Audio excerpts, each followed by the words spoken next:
Perianal itch is a very common and often misdiagnosed and mistreated problem that many people experience. So what is perianal itch? Well, that is itch around the anal opening, sometimes around the gluteal cleft. And the itch can be caused by a category of conditions that affect the area. I'll go over them right now. The first condition we'll cover is dermatitis. Dermatitis, or irritation of the skin, very common condition, especially around the perianal opening. That could be associated with multiple factors. It could be allergic contact dermatitis that can be caused by application of certain ingredients or certain factors to the area, such as things that are found in baby wipes or other topical skincare products. And then there's irritant contact dermatitis. That could be related to chemical or physical abrasion of the area, cleansing or scrubbing of the area. Now, dermatitis is a condition that usually persists. You need to remove the inciting agent. You need to remove or stop whatever you're doing to the area that's causing the problem in the first place. And then you need to treat the area actively, usually by means of a topical steroid or some form of an anti-inflammatory to the area.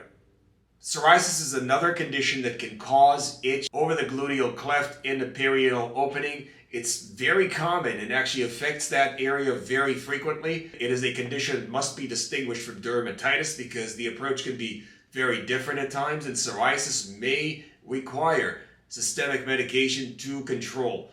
That being said, some of the basic precautions or some of the basic approaches that we take to taking care of the area generally do apply to psoriasis as well, and I'll address them at the end of the video.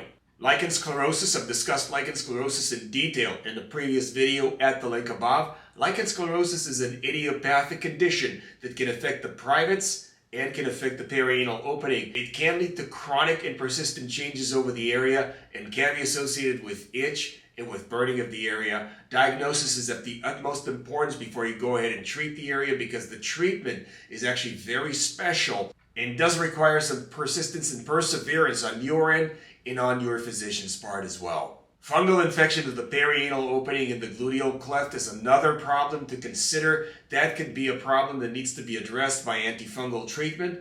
In some cases, fungal infection of the area may require systemic antifungals to go away. See your dermatologist to determine what is the right treatment for you.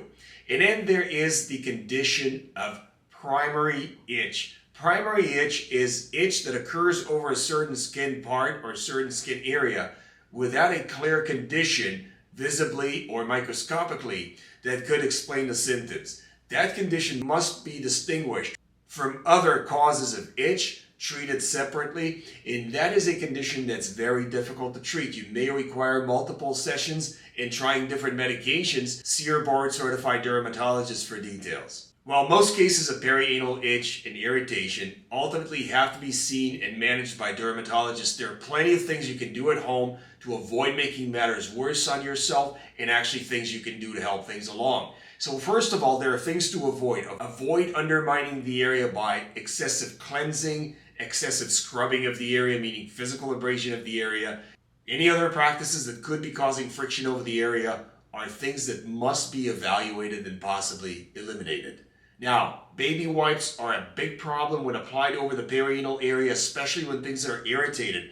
Baby wipes may be the cause of irritation in the first place, and they can certainly make irritation worse by containing different ingredients that could be making the skin sensitive, such as preservatives and fragrance ingredients. Also, avoid a shotgun approach where you just try to treat things yourself blindly. So avoid applying antibiotics to the area, avoid applying antifungals to the area. Both these categories of medications may actually make the area worse, even if you are suffering from a condition that those medications could be treating. Those medications could irritate the skin on the back end, and you may end up with irritation rather than the infection in the first place. So any infection of the area must be treated with the right medication and seen through to make sure you're not getting irritation on the back end, no pun intended. Also, avoid disinfecting of the area. Disinfection with alcohol, with hydrogen peroxide, or other disinfectants blindly can actually lead to further irritation, even if the area is infected with something. The skin is still suffering. The integrity of the skin is suffering and is compromised. Any disinfection effort may compromise the integrity of the skin further and make matters worse for you. So back away from these practices. Do not engage in them blindly. Certain types of itch of the area may benefit from moisturization, specifically with white petroleum jelly or my moisturizing balms. Very small amounts go a long way. Make sure you don't apply too much so you don't end up with residue over the area. If moisturizing is lacking or missing in your condition, what you'll end up getting is immediate relief by applying the moisturizing balm or petroleum jelly, and that relief will last you usually a few minutes to a few hours at a time. Now, it's very important to consider because of the sensitivity of the area, the cultural sensitivity of the area. Many people are not comfortable with getting the area examined and evaluated. Many patients are, even some doctors are not comfortable with that. You have to see a doctor that'll take a close look at the area, will evaluate your condition, come up with a diagnosis, set up a treatment plan for you, and then follow up with you to make sure that your condition is actually getting better. You cannot sidestep this process. The area must be examined, evaluated, and treated by an expert. Don't shortchange yourself on this issue, or you will be prolonging your problem, and the solution may not be straightforward. So there is no room for guesswork in treating that area. Go see a board-certified dermatologist who will take care of the issue and will actually manage you through this to make sure you get your remission.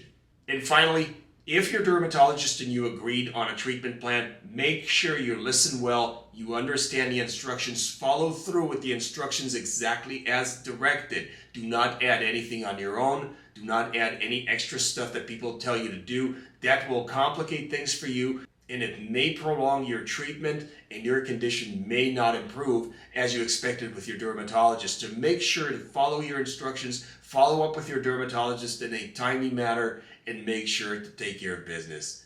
Now, if you have enjoyed this video, share, like, and subscribe. Put a comment in the comment section and let me know what kind of perianal itch have you suffered from, and how did you find relief for your condition.